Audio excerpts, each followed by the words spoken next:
Vais encontrar o mundo, disse-me meu pai, à porta do Ateneu. Coragem para a luta. Bastante experimentei depois a verdade deste aviso. Raul Dávila Pompeia nasceu em 12 de abril de 1863, em Angra dos Reis, Rio de Janeiro. Ao mudar-se com sua família para o Rio de Janeiro, estudou no Colégio Abílio, internato que foi fonte de inspiração para sua grande obra, O Ateneu. Muito estudioso, mostrou habilidade em desenhos e caricaturas, qualidades que o transformaram em colaborador do pequeno jornal O Archote.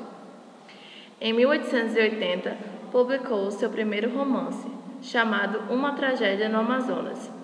No ano seguinte, passou a cursar Direito na Faculdade de Direito de São Paulo. Abraçou os ideais de abolição da escravatura e participou das correntes de vanguarda.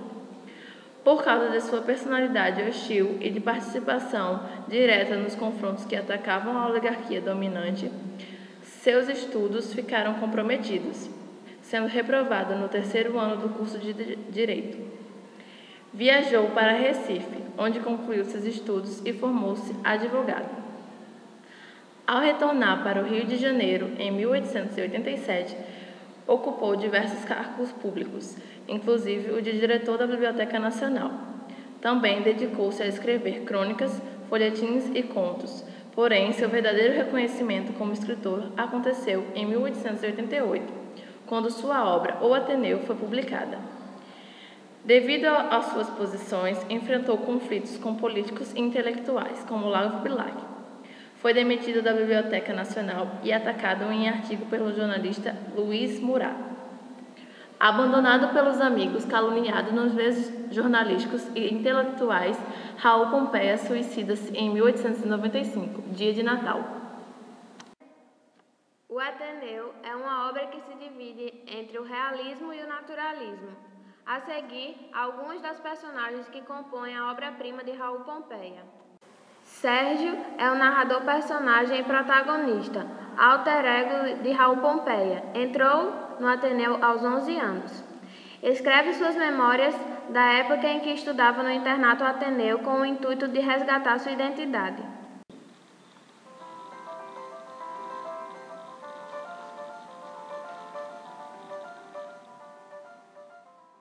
Aristarco Argola de Ramos é o diretor do internato Ateneu. É a semelhança do educador Abílio César Borges, dono do Colégio Abílio, onde o próprio Raul estudou. Era um homem autoritário, rude e egocêntrico. Dona Ema era a esposa de Aristarco, uma mulher atenciosa e carinhosa. Anagrama da palavra mãe. Nesse personagem percebe-se a alusão ao complexo de Édipo, visto que o menino transfere o sentimento que tinha pela mãe para Dona Ema, ao mesmo tempo que tem atração pela mulher do diretor.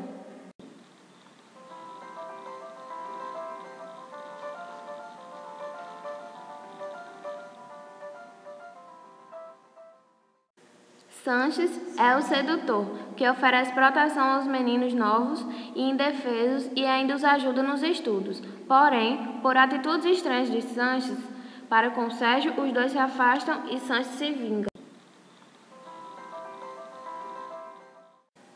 Rabelo é o aluno modelo, exemplar, para o qual todos os demais são inferiores e sem importância. Porém, no início do ano, aconselhou Sérgio. Barbalho, aluno indisciplinado e briguento, com quem Sérgio tem uma briga em seus primeiros dias de aula no Ateneu.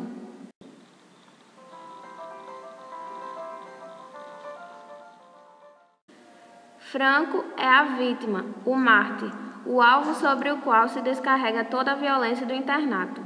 A humildade vencida, não ria nunca, sorria, e vivia isolado.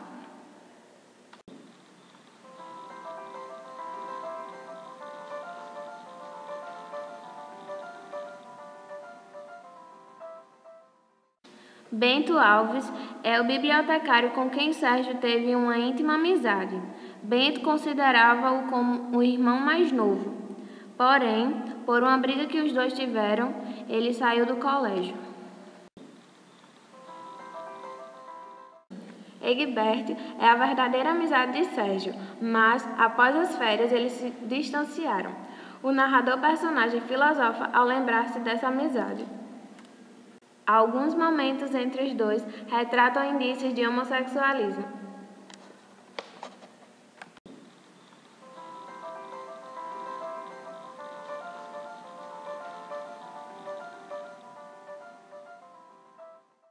Ângela, a empregada do colégio, é a materialização do sexo e da classe social inferior a serviço, quer no plano do trabalho ou no da sexualidade, de uma sociedade mais elevada. Embora seja bela, torna-se um símbolo do mal.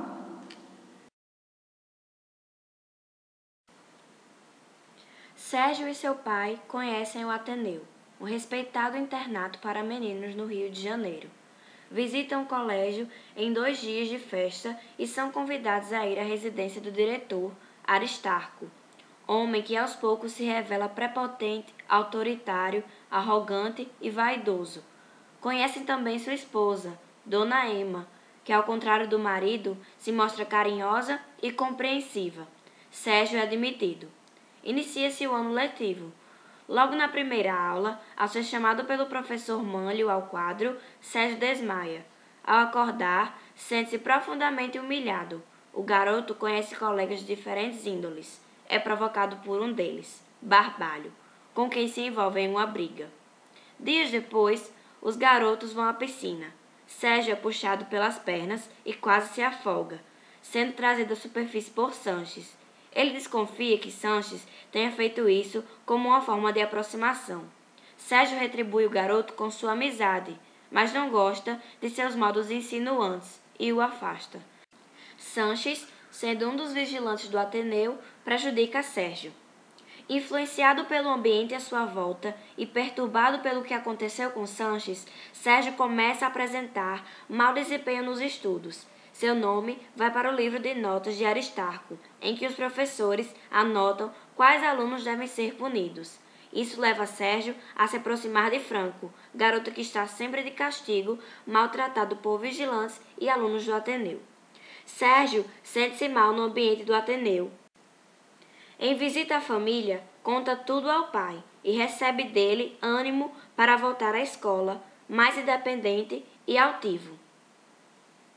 Por ir muito à biblioteca, Sérgio torna-se amigo de Bento Alves, o bibliotecário, que passa a considerar o garoto como seu irmão adotivo. Essa amizade entre os dois vira o principal assunto do colégio, e eles são constantemente importunados pelo briguento Malheiro, que se torna rival dos garotos. O ano chega ao fim.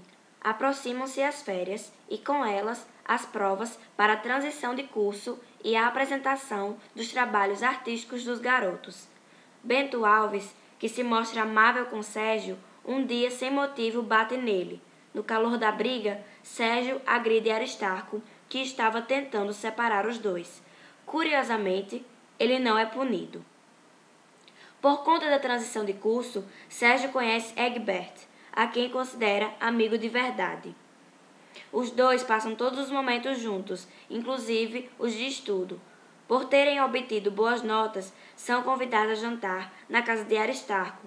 Dona Emma reconhece Sérgio e o trata com muito carinho, ganhando o respeito e a admiração do garoto, que vê na senhora uma figura materna dentro do Ateneu.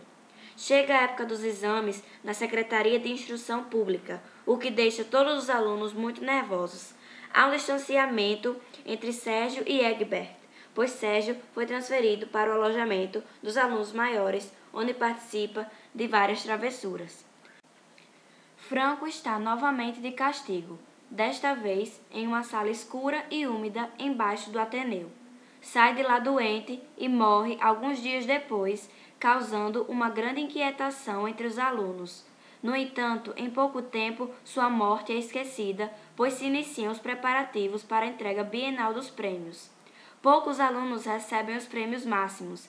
Sérgio, como muitos outros, recebe uma menção honrosa.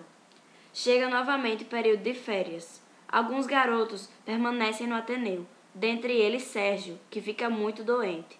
Ele é levado para a enfermaria e submetido aos cuidados de Dona Emma, sendo tratado como um filho, vai se recuperando pouco a pouco até que recebe alta. Já estava recuperado quando viu, à distância, o Ateneu pegando fogo. Américo, um garoto de modos reclusos que havia sido aceito há pouco tempo contra sua vontade, é apontado como principal suspeito. Aristarco se desespera ao ver seu império destruído. Nessa ocasião, é abandonado por sua mulher. O Ateneu é considerado uma das mais importantes obras da literatura brasileira. Para alguns críticos, é difícil enquadrá-la, por sua complexidade, em um determinado movimento literário. Raul Pompeia foge um pouco das características do realismo, não retratando a realidade de forma objetiva, mas expondo-a sob a perspectiva de um narrador em primeira pessoa. A obra traz análise psicológica de seus personagens e descrição detalhada de fatos e situações. Raul Pompeia é outro grande autor deste período.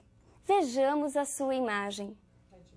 Raul Pompeia apresenta uma classificação problemática, uma classificação complicada. Por quê?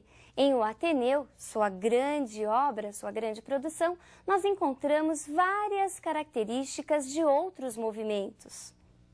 Não é possível falar que Raul Pompeia é apenas um escritor naturalista. Por quê? Porque nós encontramos vários elementos expressionistas, impressionistas, juntos aos valores, aos elementos naturalistas. Isso principalmente quando Raul Pompeia vai narrar em O Ateneu as relações homossexuais entre os garotos que viviam no internato, que viviam na escola chamada O Ateneu. Em O Ateneu não há um enredo, uma estrutura linear. Os fatos são narrados à medida em que aparecem na memória da sua personagem central, do garoto Sérgio, que agora, durante as suas recordações, já se mostrava um adulto. Vais encontrar o mundo, disse meu pai à porta do Ateneu. Coragem para a luta. Bastante experimentei depois a verdade deste aviso, que me despia num gesto das ilusões de criança educada exoticamente na estufa de carinho que é o regime do amor doméstico, diferente do que se encontra fora, tão diferente.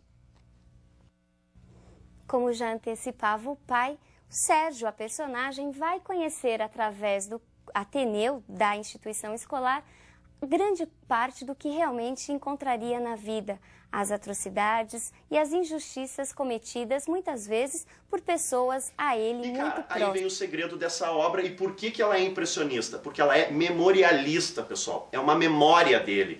Então são as impressões dele depois de velho, ou seja, Raul Pompeia, ele cria um personagem chamado Sérgio que volta, faz um flashback, né? Volta ao seu passado, volta à infância. Voltando à infância, ele conta para nós todo o sofrimento, todas as ações, as situações. Ele sofreu abusos lá dentro, mas também cresceu, virou um forte lá dentro, né? Então é uma obra diferenciada nessa época. Então notem que são características diferentes também dos autores naturalistas, ou das características naturalistas. Olha aqui, ó, reflexos subjetivos. Pô, cara, mas subjetividade não é uma característica do romantismo? É, mas notem que é reflexos. Ele está voltando ao passado, então ele é o seu pensamento, é a sua história, é o seu legado da época de infância. Tá? Então são pequenos reflexos que vão trazer informações para nós. Memória, memorialista, como eu disse para vocês, então a gente pode confiar, ele viveu essa história, ele está passando uma história de vida dele. Vingança aqui eu coloco por quê, pessoal? Porque não são agradáveis essas lembranças. Então tem um tom, digamos, vingativo. Principalmente com o diretor do colégio, o tal do Aristarco, né? Que era uma figura mão de ferro, positivista, né? Criticando também um pouco da educação naquela época, inserida naquela sociedade. Ok? Sátira vai, obviamente, mostrar, essas inovações vão passar pela sátira, né? Pela ironia, pela piadinha, pelo cutuco, pela alfinetada que vai aparecer nas obras realistas, naturalistas e não vai deixar de aparecer aqui no impressionismo. Ok? E pessoal, notem que eu coloquei aqui também a homossexualidade de novo, assim como lá no período anterior. Só que aqui a homossexualidade é masculina. Lembra? Eu falei, é um colégio interno de meninos. Então aqui os meninos, os mais fracos, eles acabavam sofrendo abusos dos mais fortes. Sérgio, que é a representação do Raul Pompeia na obra, vai passar por isso. Só que olha a influência do meio. Ele sofre os abusos no início e depois ele se torna um forte lá dentro, né? Ele consegue se defender. Então, na verdade, é uma história pessoal, né, particular do Raul Pompeia que ele vai trazer para o livro O Ateneu.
O internato é útil.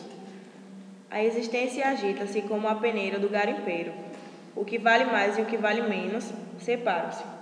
Cada mocidade representa uma direção, onde viram os disfarces, as hipocrisias, as sugestões de habilidade, do esclarecimento intelectual. No fundo, a direção do caráter é invariável. O colégio não ilude. Os caracteres exibem-se em mostrador de fraqueza absoluta.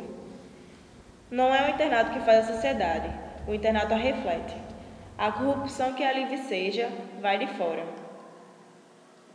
Os caracteres que ali triunfam trazem ao entrar o passaporte do sucesso, como os que se perdem, a marca da condena. O internato, com a soma dos defeitos possíveis, é o ensino prático da virtude, a aprendizagem do ferreiro à forja, a habilitação do lutador na luta. Os débeis sacrificam-se, não prevalecem. Os ginásios são para os privilegiados de saúde. O reumatismo deve ser um péssimo acrobata. Erro grave combater o internato.